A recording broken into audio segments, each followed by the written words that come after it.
नमस्कार, मी डॉक्टर दीपा शुक्ल, वैद्यकीय आरोग्य अधिकारी, कल्याण डोंबिवली महानगरपालिका। तर सध्या HMPV या व्हायरसबद्दल बरीच चर्चा आहे। तर ह्यूमन मेटान्यूमो व्हायरस, तर हा विषाणू यापूर्वीही भारतासह जगभरात आढळून आलेला आहे। पहिली केस साधारण 2001 मध्ये नेदरलँड इथे आढळली होती।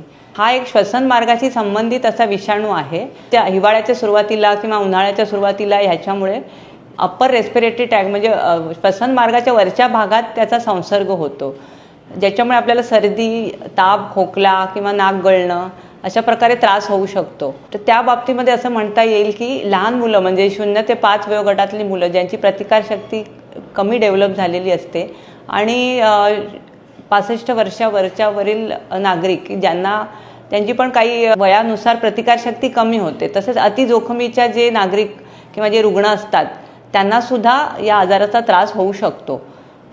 परंतु त्याच्याबाबत असं आहे की प्रत्यक्ष संपर्कात जर आला त्या व्यक्तीच्या किंवा त्यांनी ज्या हाताळलेल्या वस्तू असतात त्यांच्या संपर्कात आल्यानंतर हा विषाणूचा संसर्ग होऊ शकतो।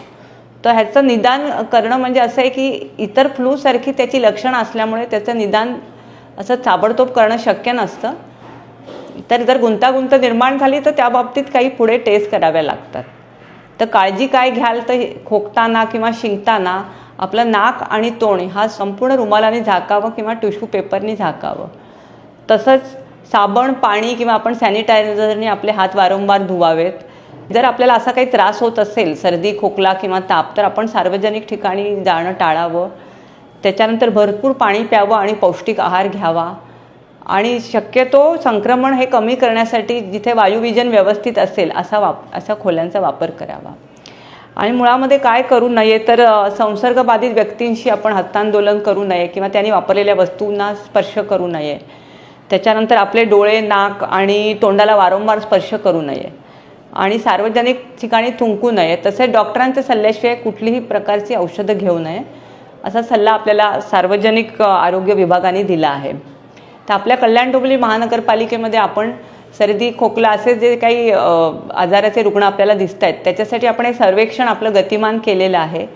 तसंच आपले 2 रुग्णालय, शास्त्रीनगर रुग्णालय आणि रुक्मिणीबाई रुग्णालय येथे काही विशेष कक्ष 10 खाटांचा आपण स्थापन केलेला आहे।